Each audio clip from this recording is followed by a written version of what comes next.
Hello friends, welcome to Educate Academy. My name is C Raj Kakwani और आज हम बात करने वाले हैं रजिस्ट्रेशन थ्रेशोल्ड के बारे में। फ्रेंड्स, अर्लियर लेक्चर्स में हमने सीखा था कि once we get registered under GST we are allotted a जीएस-10 which is a goods and service tax identification number. और फ्रेंड्स, अगर हमारे पास ये जीएस-10 है तो ही हम लोग आउटपुट टैक्स अपने कस्टमर से कलेक्ट कर सकते हैं और इनपुट टैक्स क्रेडिट हमारी परचेजेस पे हम ले सकते हैं।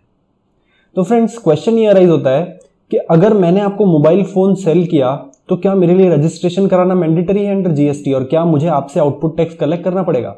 क्या अगर आपने आपके एक फ्रेंड को एक पेन का बॉक्स गिफ्ट किया तो क्या उस पेन के बॉक्स पे आपको जीएसटी कलेक्ट करना पड़ेगा और आपको जीएसटी में रजिस्ट्रेशन लेना पड़ेगा?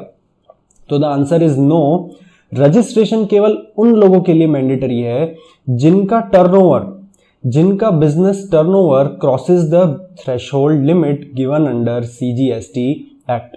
सो section 22 of CGST act speaks about the registration threshold limit. तो आइए देखते हैं क्या है ये registration threshold limit. Say for example, I am doing business in Manipur या फिर I am doing business in Mizoram, Nagaland और त्रिपुरा। अगर मैं इन चारों स्टेट्स में से किसी भी स्टेट में बिजनेस कर रहा हूं और अगर मेरा टर्नओवर 10 लाख रुपए से ज्यादा जाता है तो मुझे जीएसटी के अंडर रजिस्ट्रेशन कराना पड़ेगा और इस रजिस्ट्रेशन के लिए मुझे विद इन 30 डेज अप्लाई करना पड़ेगा। फ्रेंड्स, 30 डेज कहां से कैलकुलेट करेंगे? मान लीजिए मेरा टर्नओवर 1 अक्टूबर को 10 लाख रुपीस क्रॉस कर गया और मैं बिजनेस कहां कर रहा हूं? मान लेते हैं मणिपुर में। तो अगर मेरा टर्नओवर 10 लाख रुपीस क्रॉस कर गया on 1 October, so with in 30 days मुझे रजिस्ट्रेशन के लिए अप्लाई कर देना पड़ेगा। मतलब ऑन और बिफोर 31 अक्टूबर मुझे रजिस्ट्रेशन के लिए अप्लाई कर देना पड़ेगा। मान लीजिए मैं बिजनेस कर रहा हूं अरुणाचल प्रदेश, मेघालय, सिक्किम, उत्तराखंड, पौंडीचेरी या तेलंगाना में और मेरा टर्नओवर अगर 20 लाख से ऊपर चला गया तो इन 6 स्टेट्स के लिए क्या लिमिट है फ्रेंड्स? 20 लाख। तो मेरा टर्नओवर अगर 20 लाख से ऊपर चला गया तो मुझे जीएसटी में रजिस्ट्रेशन कराना मैंडेटरी है और रजिस्ट्रेशन के लिए कब अप्लाई करना है? Within 30 days of becoming liable to registration. So the date on which you become liable to register is the date when you cross the threshold limit. हमारे first example में हमने threshold limit कब cross की थी? 1 अक्टूबर को। So this is the date when you become liable to register.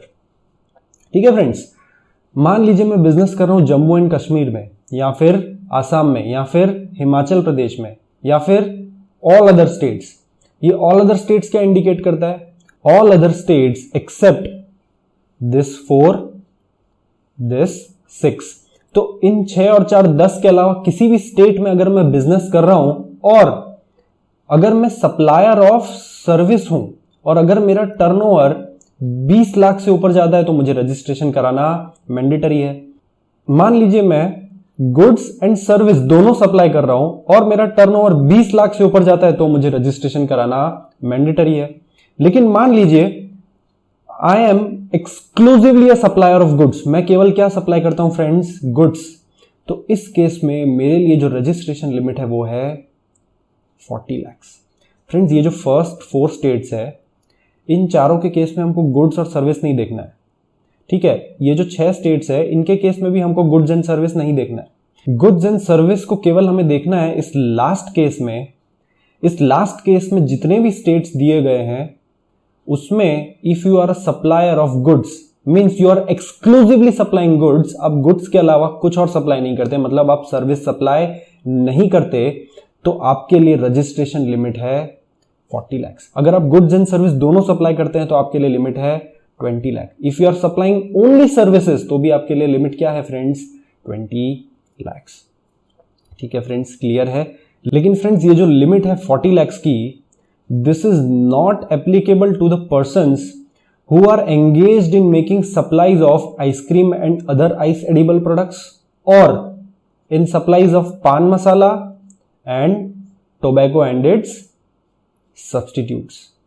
अगर आप इनमें से किसी भी प्रोडक्ट के सप्लायर हैं, you are engaged in making supplies of this goods, तो आपके लिए रजिस्ट्रेशन की लिमिट 20 लाख रुपए ही रहेगी, even if you are doing business in Jammu and Kashmir, Assam, Himachal Pradesh and this other states.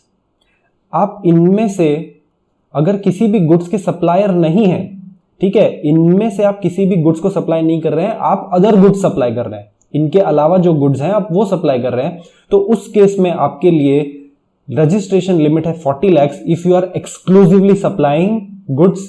If you are supplying both goods and services तो आपके लिए रजिस्ट्रेशन लिमिट क्या हो जाएगी फ्रेंड्स, 20 lakhs। ठीक है फ्रेंड्स, क्लियर है, fine. Now friends, the question that arises is, इस रजिस्ट्रेशन लिमिट को कैलकुलेट कैसे करना है। मतलब जो रजिस्ट्रेशन लिमिट है 10 लाख, 20 लाख और 40 lakh, whichever is applicable to you based on the state और बेस्ड ऑन योर सप्लाईज, इसको आप कैलकुलेट कैसे करोगे। टर्नओवर में क्या इंक्लूड करोगे और टर्नओवर में से क्या एक्सक्लूड करोगे। और मान लीजिए अगर आप मणिपुर में बिजनेस कर रहे हैं और मेघालय में बिजनेस कर रहे हैं और आप असम में भी बिजनेस कर रहे हैं, तो तीनों के लिए थ्रेशोल्ड लिमिट तो अलग अलग है। मणिपुर में है 10 लाख, मेघालय में है 20 लाख और असम में based on goods and service में भी 20 लाख और 40 लाख। तो इनमें से आपको कौन सी रजिस्ट्रेशन लिमिट एप्लीकेबल होगी।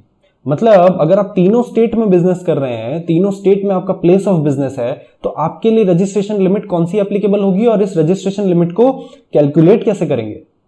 तो फ्रेंड्स, ये हम सीखेंगे हमारे नेक्स्ट लेक्चर में। So see you in the next session.